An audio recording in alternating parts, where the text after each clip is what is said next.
Well, hello, once again. This is me, Leonard Wells, broadcasting as usual from Haslingden, north of Manchester in the UK. I'm going to talk a little bit today about that rather annoying subject, bankers. Bankers are people who work in banks. And I don't mean the clerk behind the counter who takes your petty cash, gives you a receipt. I mean the guys in the head offices in London and in Jersey and the Isle of Man who play with money, your money, play games with it, silly games with it, dangerous, expensive games with it. Now, they're called bankers. In my own estimation, there's been a slip in the alphabet somewhere, because in my vocabulary their name actually begins with a W and not a B, and I'll leave you to work that one out.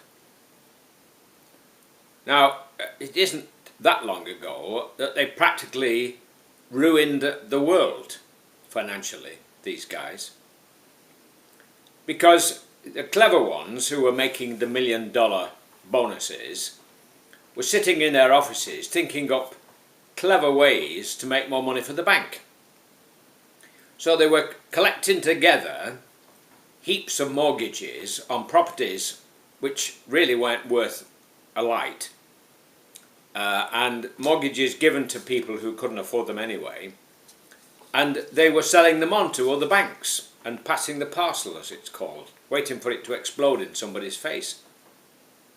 Some of them, the very clever ones, were even working out that they could actually make a fortune if those properties collapsed. So they were making things, these derivative things, selling them on and betting that they would fail. Now, I don't know about you, but if that's what they call making a living, then I'm a Dutchman. And I speak gobbledygook. Forgive me, it's a joke. In poor taste.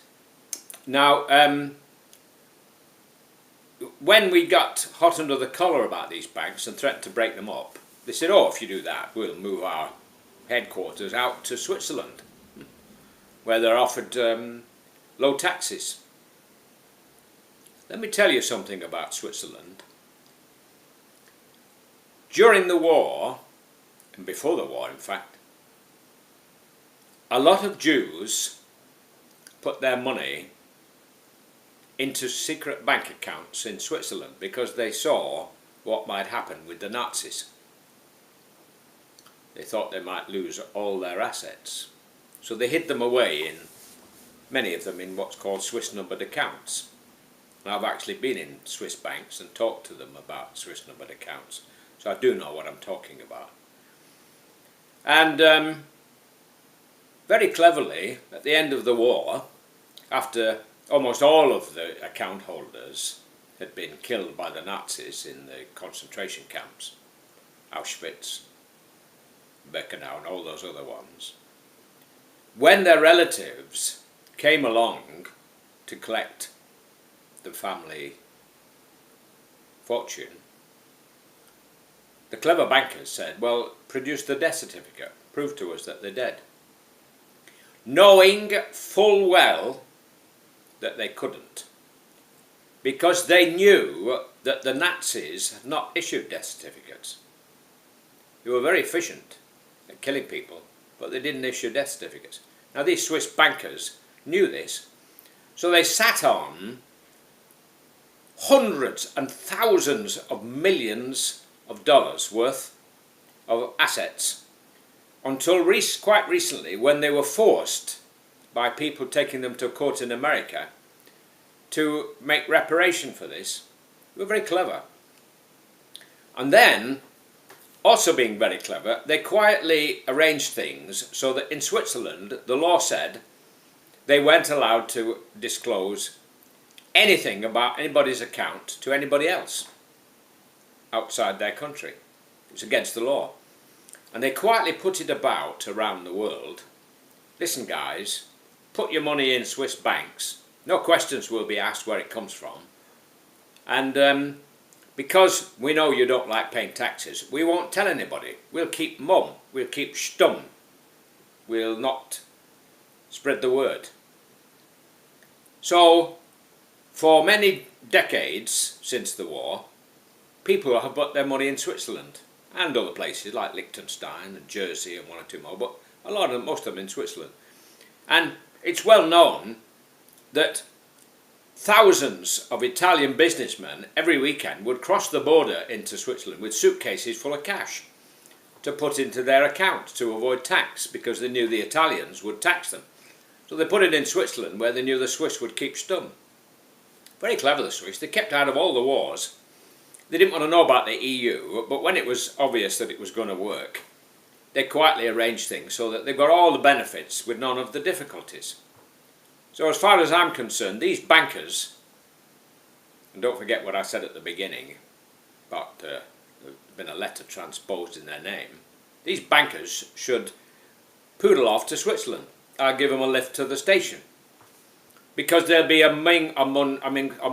amongst fellow bankers with similar kinds of attitude to other people's money.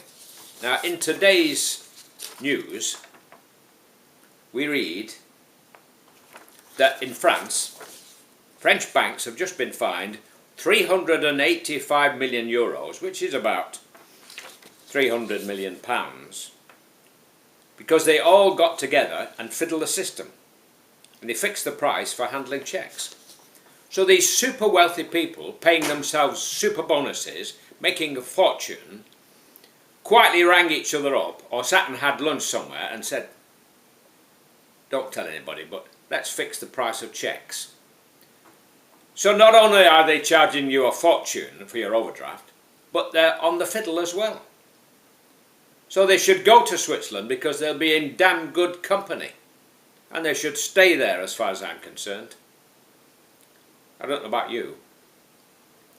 Now, it's not only bankers who do these kind of fiddles. Airlines did it for a long time. It was known as a cartel. They fixed the price. It was the same price everywhere. There was no competition. There is now, thanks to Freddie Laker and one or two more people, and Virgin. But they've all been at it. Virgin and British Airways were fiddling the price of fuel surcharges and stuff. And then one went and told on the other. And British Airways got fined for it. So these wealthy characters are not averse from fiddling the system. But the same people will be screaming that the police are not doing anything about the kids throwing bricks through their windows while they're in work fiddling the system. I'm going to have to close now because YouTube won't allow me more than 10 minutes, and I'm getting close to the time, I think. But I think you get the message. Today is Tuesday the 21st of September 2010.